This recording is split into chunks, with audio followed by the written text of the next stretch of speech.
오늘 제목은 지난주에 이어서 그대로 너희는 가서 모든 족속으로 모든 민족으로 제자를 삼아. 두 번째 시간입니다.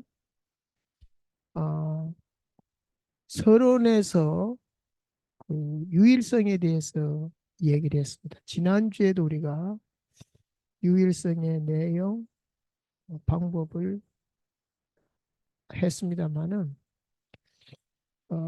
오늘은 더 넓고 깊게 좀 다뤄보려고 합니다. 오늘 서론 본론 결론의 공통점이 뭐죠? 유일성입니다. 유일성. 이것이 안 되면 오직 할 수가 없죠. 그리고 또 한 가지 공통점은 노후 대책에 대해서 많이 사람들이 에, 관심을 가지고 노력을 하고 있습니다. 노후 대책이라는 것이 뭐 건강을 비롯해서 경제, 뭐 여러 가지가 있겠죠. 에, 그런데 저는 그것보다 더 중요한 것이 오늘 본문에 있다고 봅니다. 최고의 노후 대책, 그리고 참 미래에 대한 대책이 뭐냐 했을 때 나이 무관하고 교회 직분 무관하게 하나님 나라의 대사다. 그러면 직분과 상관이 없죠. 목회자뿐만 아니라 평신도들도 하나님 나라의 대사고 또 영적인 의사입니다.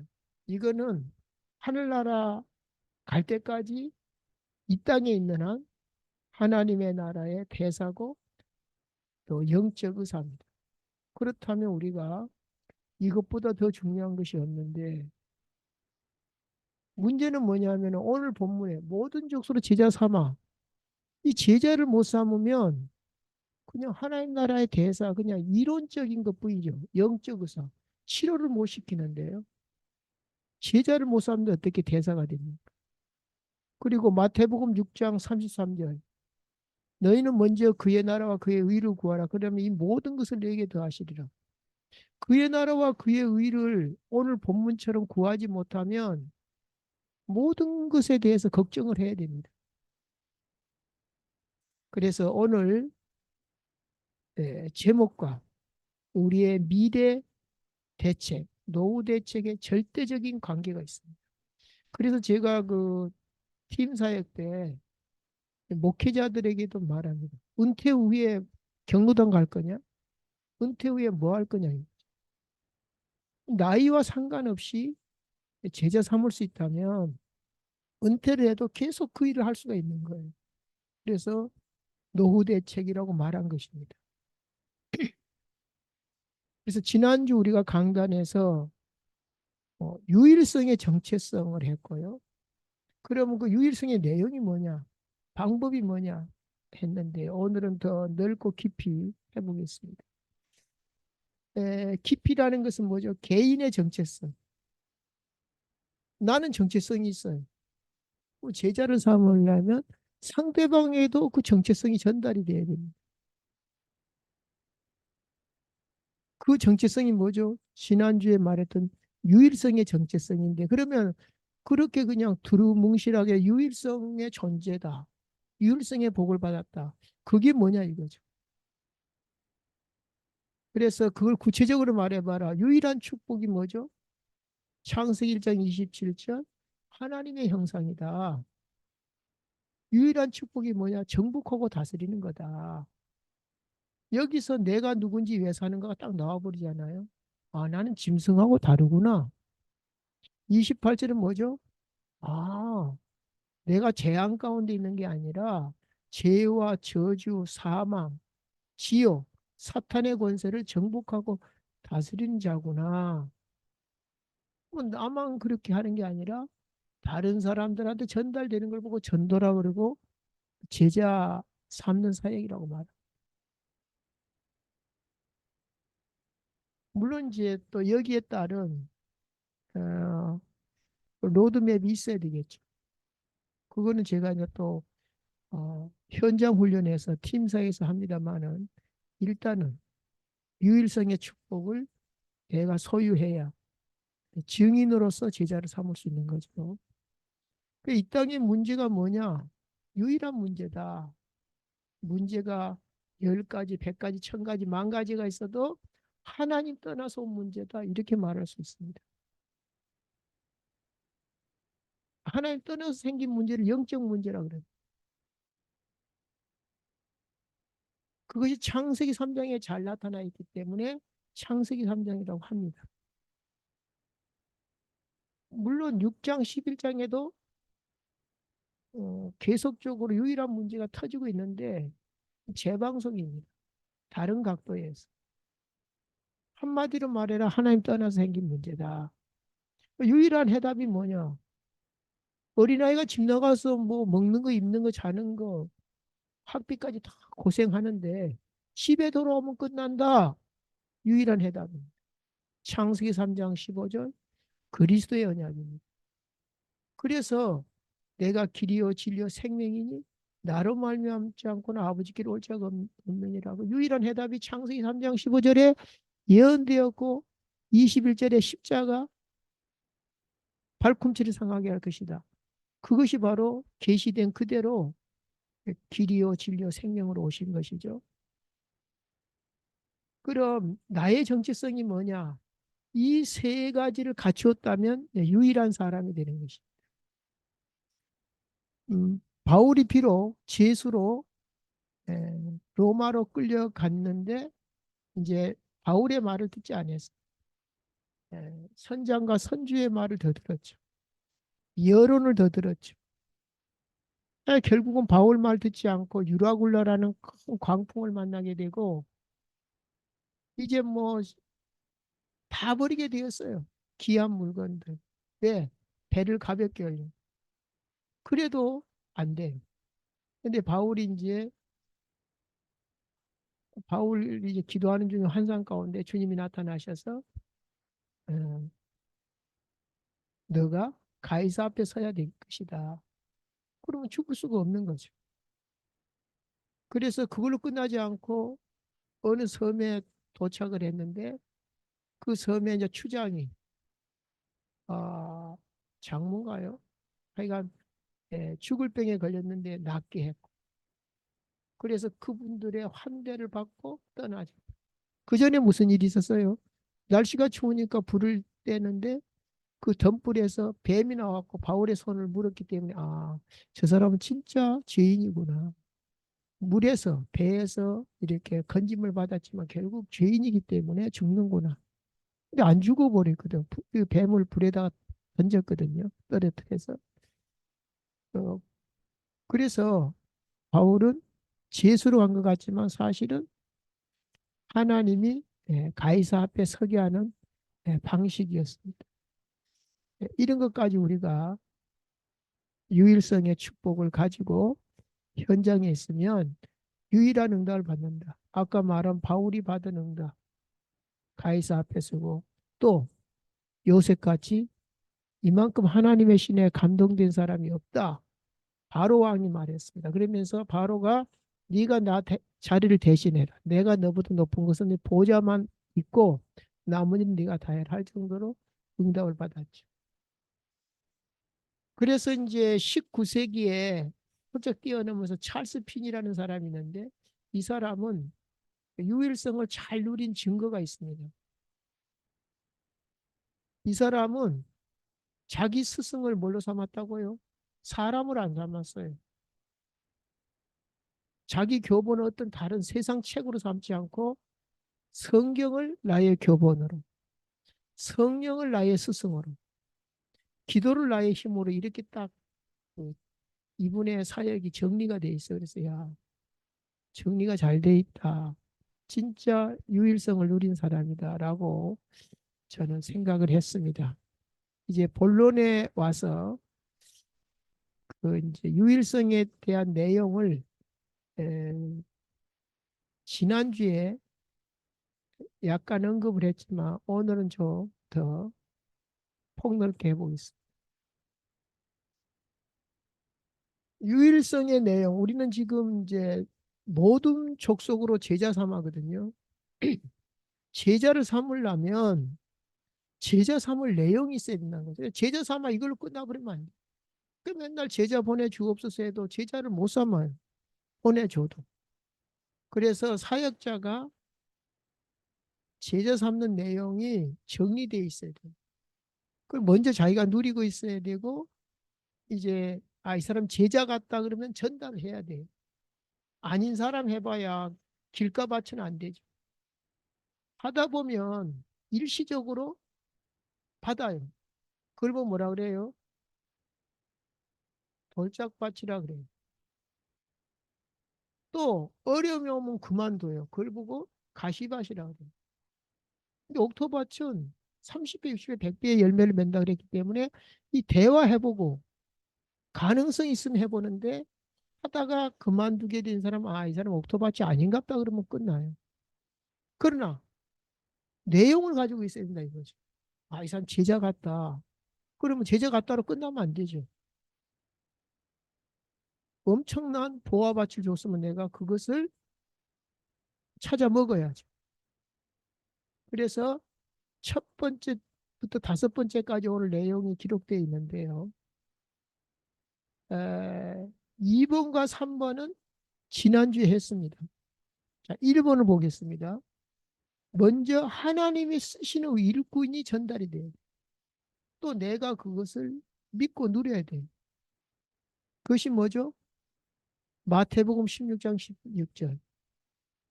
사람들이 나를 누구라 하느냐 이렇게 물었을 때 여러 가지로 말했습니다. 어떤 사람은 예레미야, 어떤 사람은 엘리사다, 어떤 사람은 세례 요한이다, 어떤 사람은 선지자 중에 한 사람이다. 뭐 이렇게 자기가 그 보는 시각이 있잖아요. 시각이 사람마다 다르거든요. 근데 예수님이 봤을 때 아니니까 노 했어요. 그러면 다른 사람들 놔두고 너희는 나를 누구라 하느냐 했을 때 아무도 말 못하고 있는데, 그때 성령의 감동을 받은 베드로가 주는 그리스도시요 살아 계신 하나님의 아들이십니다. 이것이 지상 최초의 고백이라는 것이.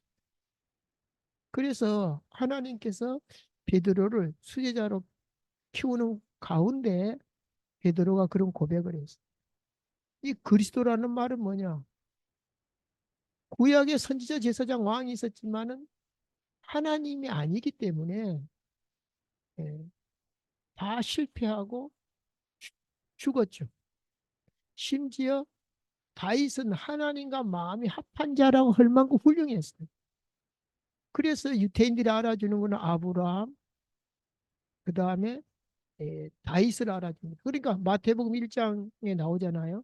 아브라함과 다윗의 세계라, 계보라 이렇게 얘기하지 않습니까? 그 정도로 훌륭하지만 그도 죄를 지었어요. 그래서 우리 갖고 안 되기 때문에 그리스도를 보내겠다고 약속을 했습니다.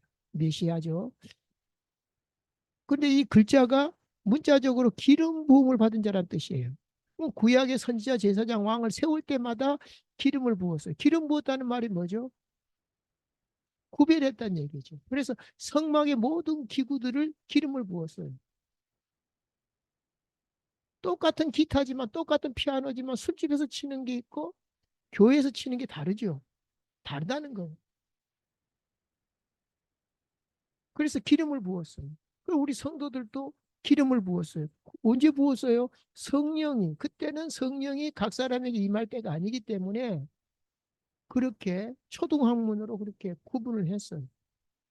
실제로 기름 부음이 나타난 예수 그리스도로 말미암아 선지자 제사장 왕의 직분은 흠이 없게 하나님 만나는 길 선지자, 죄 문제 해결하신 제사장, 그리고 자기 백성을 지키는 만왕의 왕 되신 그리스도, 이렇게 고백을, 그 고백 속에는 엄청난 얘기가 들어있습니다.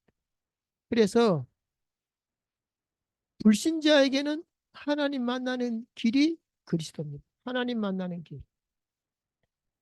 길이요 진리요 생명이라고 했잖아요. 그분을 영접할 때, 리시브할 때 하나님의 자녀가 되는 권세를 줬다고 했습니다. 그러면 신자는 그리스도가 뭐냐? 누리는 길이다 이거죠. 왜? 나가며 들어가며 꼴을 얻는다. 나는 양의 문이다. 양은 누굽니까? 구별된 우리 하나님의 백성들을 들어가며 나가.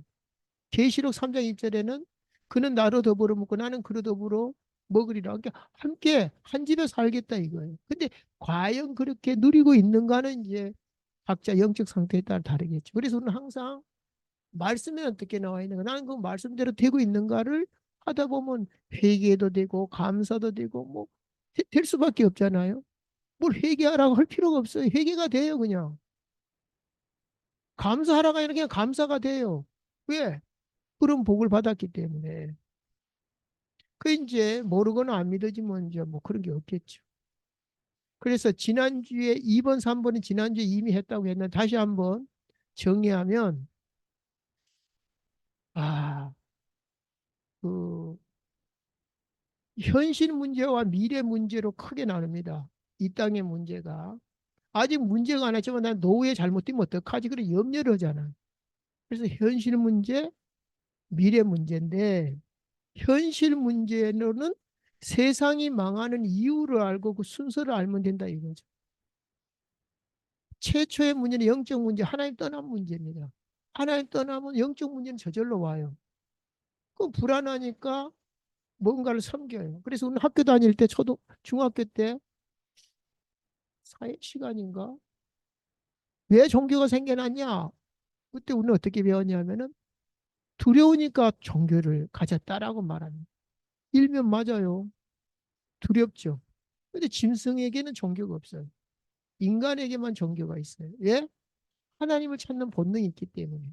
근데 거기서는 그냥 영적인 거 없이 그냥 심리적으로 얘기했어요. 왜? 학교라는 것은 영적인 데가 아니고 육신적인 데니까 심리적으로 두려워서 종교가 생겼다 그렇게 배웠어요. 근데 나중에 알고 보니까 인간만 종교가 있어요. 그건 뭐냐? 불안한 거는 그냥 결과고 그 전에 물고기가 물을 찾는 본능이 있고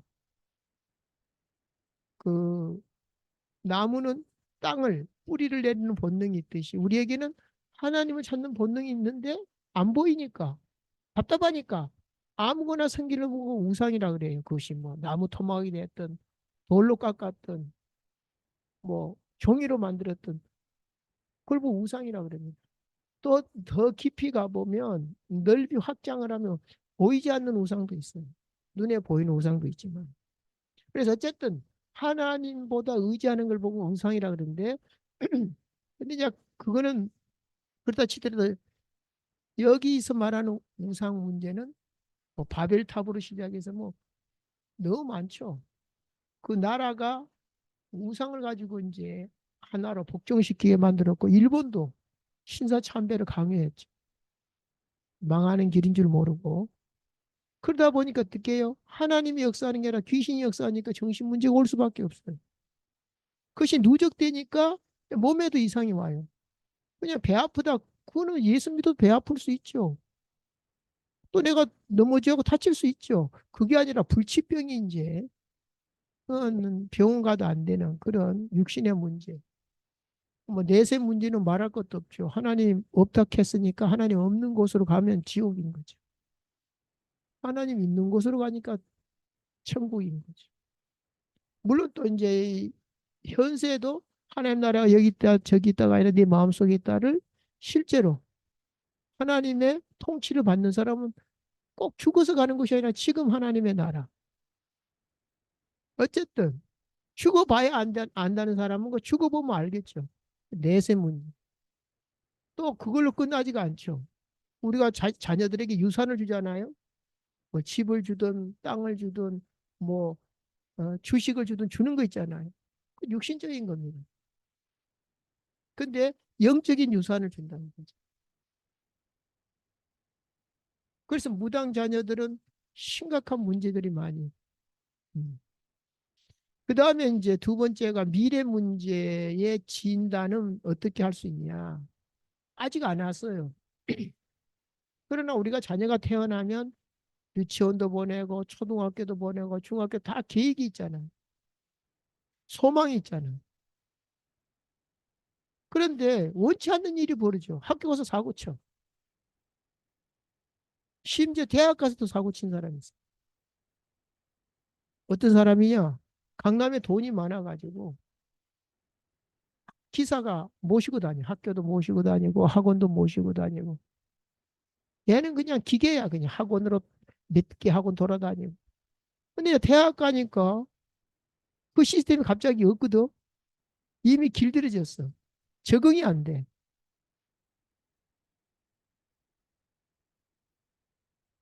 근데 하나님 없이 살다가 하나님 없는, 그래, 그것까지는 아니더라도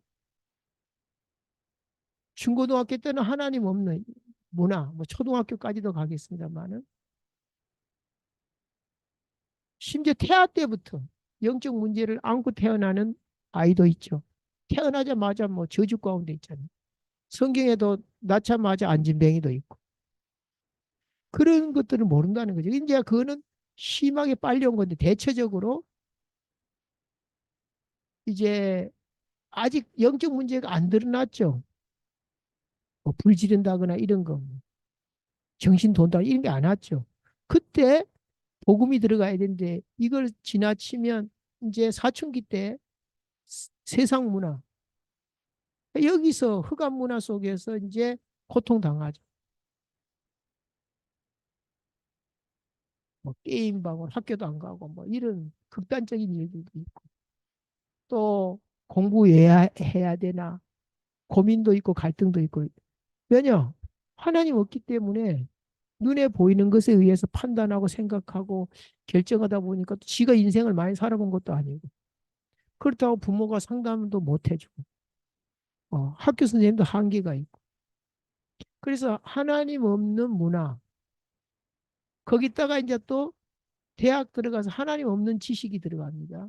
소크라테스도 나오고 레닌도 나오고 자본주의도 나오고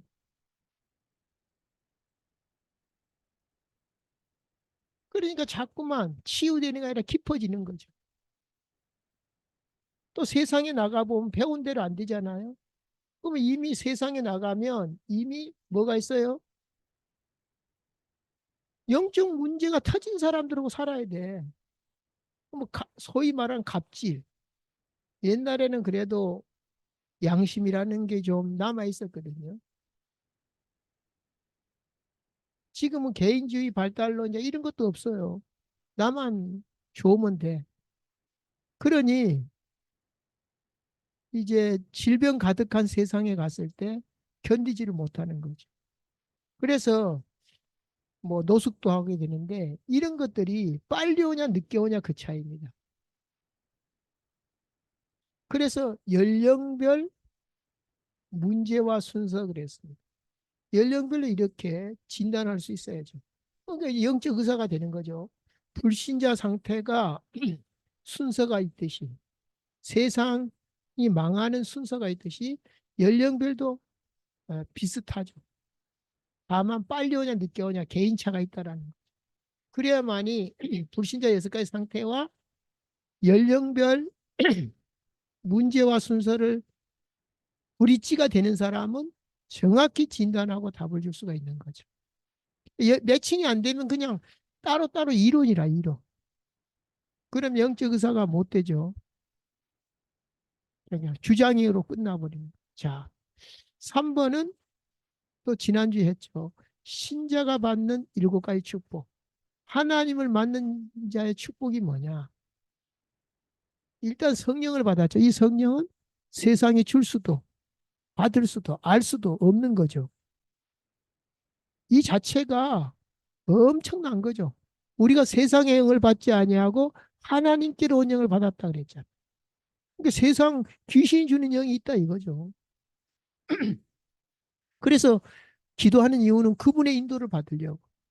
어떤 문제 사건, 홍해나 여리고성이 있을 때 그분의 능력이 나타나도록 기도하는 걸 보고 성령의 역사라 그래요. 근데 우리의 힘이 아닌 천사가 동원되는 걸 보고 보좌의 축복, 권능이라 그럽니다. 그거는 어, 유업을 이을 자 우리에게 보냈다라고 히브리서 1장 14절에 나옵니다. 그리고 우리가 혹시 진짜 내가 천국 갈 수 있나? 중간에 잘못되면 어떨까? 그런 것도 신경 쓰지 말라고 시민권을 줘버렸어요. 로마 시민권이 아니라 하늘에 속한 예, 그 하늘의 자녀라는 그 시민권을 성령으로 인쳤다 그랬어요. 그 보증이라 그래요. 그리고 성령이 임하면 권능을 받고 여리고성이 됐든 홍해가 됐든 그때그때마다 그 해결함으로 말미암아 증거를 주겠고 너희들은 증인이 될 것이다. 선생 아니라 증인, 교수가 아니라 증인. 이거는 초등학교 나와도 돼요.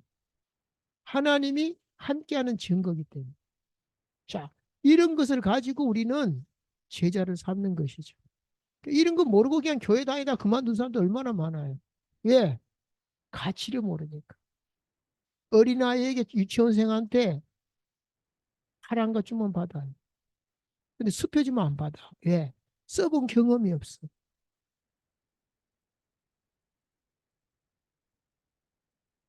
그 다음에 네 번째,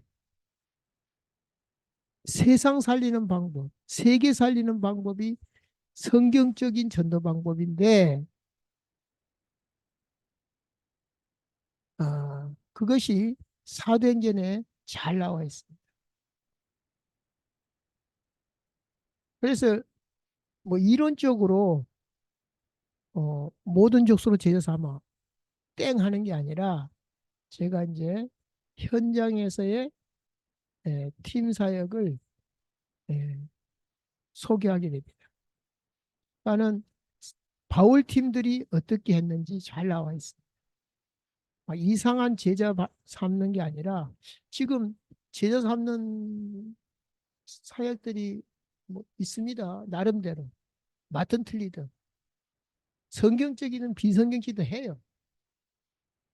그러나 우리는 사도행전에 나타나는 그러니까 그게 쉬우면서 어렵고 어려우면서 쉽습니다.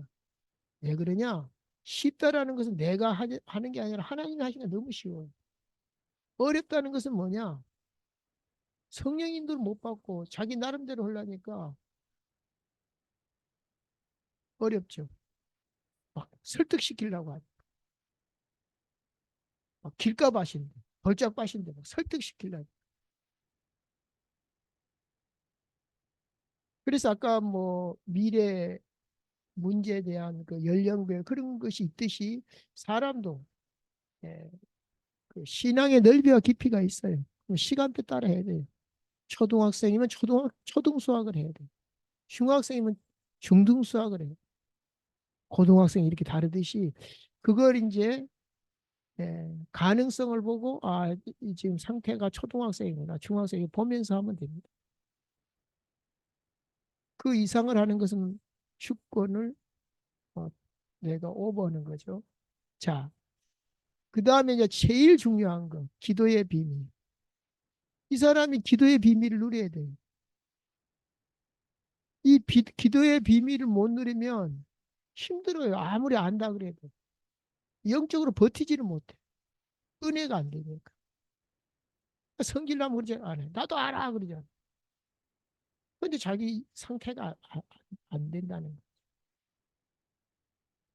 그래서 기도의 비밀이 현장에 드러날 때 어떻게 드러나냐? WIO라 그랬는데 이게 보좌의 비밀이죠. WIO가 뭐죠? 위드 임마누엘 원네스입니다.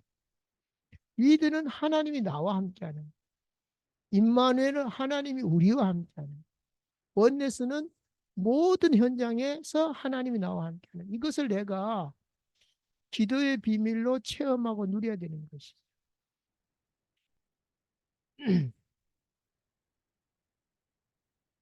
성령이 역사하면 제자가 스승보다 더 잘할 수도 있어요. 성령이 스승 되셔서 진리를 가르치시고. 그래서 아까 찰스 피니처럼 성령을 나의 스승으로 한 것처럼. 자, 이제 원리만 알면 자기가 이제 성령인도 받으면 돼요. 그러나 분명한 것은 내용이 있어야 되지. 무조건 성령인도 받아 이럴 수는 없잖아요.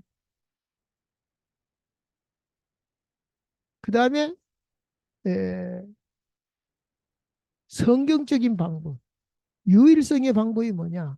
바로 성경적 정보. 우리가 하나님의 형상이었고 창조 목적이 27절에 창세기 1장 28절은 뭐죠? 정복하고 다스리라는 창조 목적이잖아요. 그럼 어떻게 정복하고 다스리냐? 오늘 모든 족속으로 제자 삼아 이 현장이 있어야만이 정복하고 다스리게 되는 것이죠. 그래서 예수님의 팀 사역, 바울 팀의 팀 사역 어, 이렇게 소개를 해놨는데요. 예수님의 팀 사역은 이제 사복음서에 많이 나와 있습니다. 근데 대표적으로 요한복음 4장을 말한 이유는 그 여자는 전혀 제자 될 조건이나 상황이 아닌데 그의 갈급한 심령을 우리가 제자의 가능성은 뭐죠? 갈충사, 갈급한 자, 충성된 자, 사명자, 이 갈충사인데 이 여자는 갈급하단 말이죠. 물 들어오는 것도 대, 남들이 안 다니는 대낮에 뜨거운 사람 눈을 피해서 온 사람. 근데 차곡차곡 이렇게 질문하면서 그 마음을 이끌어내서 나중에는 이 여자가 오히려 영적인 말을 합니다. 메시아가 온다는데 막 이러면서 그렇게 한 작업하는 것을 우리는 모델로 삼을 수가 있겠죠. 마태복음 10장에는 제자들을 어떻게 훈련시켰는가. 누가복음 10장에는 중직자는 물론 평신도들을 70인을 세워서 그런 장면들을 우리가 볼 수 있습니다. 그리고 사도행전에 나타난 바울 팀의 팀 사역을 우리가 보면 17장에 데살로니가, 18장에 고린도, 그 다음에 19장에 에베소 교회, 아시아를 포함해서 이런 것들이 어떻게 제자를 삼고 파송을 했는가를 나와 있습니다. 근데 그것을 그렇게 자세히 우리가 보지를 못합니다. 그냥 쭉쭉쭉 넘어가 버려요. 그냥 이게 팀 사역이다 이런 말도 안 하고 이게 제자 삼는 사역이다 이런 말도 안 하고 그냥 이렇게 저렇게 되어진 일을 그냥 증거해 놨어요. 근데 전도에 관심 있는 분, 이런 분들이 찾아낸 겁니다. 아, 바울은 이렇게 했구나. 그래서 세 단계로 봤어요. 전도란 뭐냐? 사람을 찾고 세우고 파송하는 것이다. 이걸 다른 말로 이제 훈련을 시킬 때는 현장 전도 캠프, 훈련 캠프, 파송 캠프 이렇게 세 단계로 나누어서 마치 우리가 학교 다닐 때 이론과 실습이 있어요. 여자들은 가정 시간이 있었고 남자들은 기술 시간이 있었어요. 지금 뭐 그런 거 없죠. 근데 그게 참 좋았던 것 같아요. 근데 이제 이론 시간은 책을 가지고 하고 실습은 또 실습장으로 갑니다. 여자들은 바늘 가져와라, 실 가져와라, 천 가져와라 이렇게 다음 숙제를 주면서 실습을 하고 남자들은 톱 가져와라, 뭐 막대기 가져와라 이렇게 하면서 배질도 시키고 하면서 그렇게 합니다. 그러니까 수영 선수가 책으로만 될 수가 없어. 물이 있어야 돼요. 권투 선수도 이론 갖고 안 돼요. 링이 있어야 돼요. 그렇듯이 바로 단계. 그래서 어떤 단계가 있냐? 찾는 가운데 개인 문제 해결해 주는 1단계가 있어요. 그 팀 사역이라고 그럽니다. 그래서 그리스도로 모든 문제가 끝나버려야 돼요. 돈이 없는데요. 그리스도로 끝내야 돼요. 질병이 있는데요. 그리스도로 끝내야 돼요. 뭐끝 안 났다는 말은 개인 문제가 해결 안 됩니다. 자, 그 다음에 현장 문제 해결이라고 그랬는데 이걸 팀 사역 전도로 합니다. 이거는 이제 현장에 가서 세우는 거예요. 아까 말한 대로 수영 선수가 물로 가야지. 권투 선수 링으로 가야지. 링도 없이 자꾸 입으로만 할 수가 없잖아요. 그게 바로 찾고 세우는 겁니다. 세우는 거. 찾았으면 세워야지. 그 훈련 캠프 속에서 우리가 진행을 하죠. 근데 과연 나는 그렇게 하고 있는가 질문을 해야 돼요. 나는 그런 게 있는 줄도 모르고, 뭐 알기는 아는데 안 가고, 맨날 아나운서가 되는 거라 막 축구는 이렇게 해야 된다, 저렇게 해야 됩니다. 자기 보고 허락 못 하고, 막 링에서 막, 복싱 선수가 막 가드가 내려졌습니다. 올려야 됩니다. 막 훅을 해야 됩니다. 거리를 둬야 됩니다. 입으로만 해, 입으로만. 그래서 이제 현장 문제 해결. 그다음에 지역 문제 해결하고 쓴 이유는 뭐냐면 이제 그 파송해서 그 지역의 영적 사령관으로 서서 그 지역 문제를 해결해 주라는 것입니다. 예, 그러니까 우리가 이제 되든 안 되든 이걸 알고 하나씩 실천을 해야죠. 뭐 너는 되냐 안 되냐 이렇게 하면 안 되고 일단 알았으면 해보는 거예요. 언제까지 될 때까지 뭐 다른 거 할 게 없으니까 모든 저속 제자 삼는 속에 다 들어있다며. 뭐 된다 안 된다가 어디 있어요. 이렇게 도울 수 있는가 구체적으로 그걸 보고 이렇게 구체적으로 제자 삼을 수 있는가 같은 말이죠. 자, 근데 이제 훈련 캠프 네 번째 훈련 캠프가 이미 소개됐는데 또 얘기했어요. 사전 캠프, 예비 캠프, 본 캠프, 마무리 캠프 혹은 후속 캠프. 왜? 또 할 거니까 마무리 말고도 후속이라는 말을 써요. 또 할 걸 염두에 둬서. 그래서 이 네 캠프를 지속적으로 도와야만이 훈련 캠프가 됩니다. 하다 보니까 인수분해를 왜 못하지 봤더니 겁신나는 셈을 못하는 거라. 다시 돌아오죠. 겁신나는 셈을 못하네.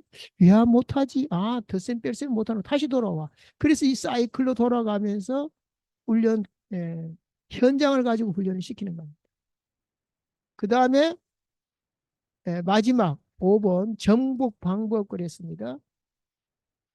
창조 목적이 창세기 1장 27절 28절이니까 27절은 뭐죠? 지금 전도 현장 가기 전에 제자 삼기 전에 나부터 영적 시스템이 있어야 된다 이거죠. 나를 살리는. 그 다음에 28절 정복하고 다스리고 현장 살리는 그러면 가정 없는 사람 없죠. 교회 없는 사람 없죠. 직장 없는 사람 없죠. 그러면 그 자체가 응답의 현장이고 훈련의 현장인데 전부 다 그렇게 적용을 시켜야 되는데 훈련 따로, 집 따로, 직장 따로, 교회 따로 이러니까 안 되는 거예요. 권투 선수는 길 가면서 슉슉 하면서 다닌다잖아요. 그래서 대부분 27절은 고사, 28절은 고사하고 27절에서 실패를 해버려요. 근데 가까울수록 더 실패를 해. 왜? 먼저 반대의 경우를 생각해 봅시다. 제가 이제 이걸 가족 카톡방에도 올리고 또 어려움 당한 사람한테 보냈는데 많이 도움이 됐다고 문자가 왔어요. 왜냐하면 지금 인간관계가 틀어졌길래 내가 이걸 보냈는데 대부분 가까울수록 실패한다 그랬는데 반대로 한번 먼저 얘기를 하겠습니다. 불편한 사람일수록 거리를 두려고 합니다. 불편하니까. 근데 이제 정작 좋아하는 사람인데 거리를 둘 수가 있어요. 자기가 좋아하는데도. 요, 요걸 깨달아야 깊이 있는 사람이에요. 인생을 좀 산 사람이죠. 가까운, 좋아하는데 왜 거리를 둬? 전자는 불편하기 때문에 이해가 돼요. 근데 후자의 경우 가까운데 거리를 둔다? 왜 그럴까요? 저는 그런 경험이 있어요. 너무 쉽게 선을 넘을 수 있어요. 가깝게 지내다 보면. 그 결과가 안 좋기 때문에. 그게 이제 경험에서 나오는 거죠. 더군다나 지금은 개인주의의 발달로 조금만 선을 넘어도 티를 냅니다. 조금만. 그래서 저는 이제 예, 우리가 헬스장을 가보면 이제 근육을 키우잖아요. 육신의 근육이 있듯이 마음의 근육도 있어요. 그러니까는 심리학자들은 여기까지는 도달합니다. 마음의 근육을 키워야 된다. 맞죠? 틀린 게 아니죠. 우리는 육체를 가지고 있고 마음을 가지고 있고 정신을 가지고 있잖아요. 근데 더 깊은 진짜 파워 있는 영적 근육은 말하는 사람이 별로 없어요. 물론 이제 교회 다니는 사람들은 좀 하겠지만은 영적 근육이 없어요. 조금 살다 보니까 제가 카톡방에 올렸어요. 가장 편하고 가장 불편한 데가 어디냐? 가정이다. 이렇게 표현했어요. 아니, 그러니까 이제 앞에 말을 이해를 해야 됩니다. 아니, 왜 반대로 좋아하는 사람일수록 거리를 두느냐? 이미 설명했죠. 거기 하고 이제 연결시켜야 돼. 가까울수록, 아니, 좋아할수록 거리를 둔다 하고 연결을 시켜야 돼. 그 말이 이해가 안 된 상태에서 이 말은 뭐 무슨 말이지? 이렇게 하는. 소중하기 때문에 거리를 두는 거예요. 소중하기 때문에. 아, 저기, 안 소중하면 뭐, 그러든지 말든지. 소중하기 때문에 거리를 둔다는 말을 이해를 하면 가장 편하고 가장 불편한 데가 가정이라는 거죠. 그 말을 이해를 못하면 아직 개인적으로 깊이가 없다. 제가 그대로 썼어요. 이대로.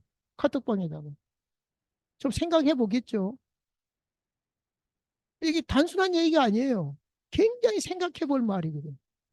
그만큼 가정을 소중히 생각한다는 뜻으로 한 건데 그걸 못 읽어버리면 곤란하죠. 그래서 내가 이것을 지금 이 말을 이해를 못하면 개인적으로 아직 깊이가 없다 이렇게 썼어요. 자, 많은 경우 가까울수록 이해해 줄 것이라는 믿음과 바램이 사고를 칩니다. 아, 이해하겠지 뭐. 아, 남편이니까, 아, 아내니까, 자식이니까, 부모니까 이렇게 믿음과 바램을 가지고 있어요. 그러다 보니까 사고 치게 되고 서로에게 상처를 준다는 사실. 더 큰 문제는 이 과정을 덮어둔 채 오해가 오해를 낳는 악순환. 실제로 그런 일이 있었어요. 그래서 내가 그 사람한테 보낼 때에 당신 얘기를 직접적으로 해보면 기분 나쁘잖아요. 그래서 우리 가족 카톡방에 올린 것을 참고하시라고 보낸다니까 이 사람이 엄청 은혜를 받고 뉘우치더라고요. 그러니까 이 왜 그렇게 됐는지 막 굉장히 친하고 가까웠고 막 서로 돕고 그랬는데 갑자기 욕이 튀어나오고 막 그런 거라. 그래서 내가 그 저변에 깔린 걸 설명하면서 더 큰 문제는 이 이 과정을 덮어둔 채, 왜 그래? 서로 믿으니까. 바람이 있으니까. 근데 자꾸만 그게 안 되니까 오해가 오해를 하고 완전히 악순환을 막 하면서 막 카톡방에 왔다 갔다 하더라. 근데 이제 나이 많이 먹은 어르신이 존심 상하니까 아예 말도 안 해. 그러니까 이 사람이 왜 전화도 안 받냐 막 그렇게 하는데 내가 가만히 보니까 창피하거든. 이게 뭐 하는 짓인가 싶으니까 나이 먹은 사람이 그렇게 그냥, 그냥 아무 말 안 해버리더라고. 근데 그 친구는 그걸 몰라. 뭐가 캥기니까 전화 안 받지 이런 식으로 오해를 하는 거라. 그러니까 자꾸 오해가 오해를 낳는 악순환이라고 내가 이렇게 했더니 그리고 이제 답을 줬죠. 그래서 성경대로 하면 끝이다. 골로새서 3장 23절에 보면 무슨 일을 하든지 마음을 다하여 죽게 하듯 하고 자 이거는 종들이 상전한테 니나 나나 그때 당시 종이 있었잖아요. 보니까 종이 장로야. 자기는 평신도인데 금방 떨 수 있거든. 사도 바울이 말합니다. 죽게 하듯이 하고.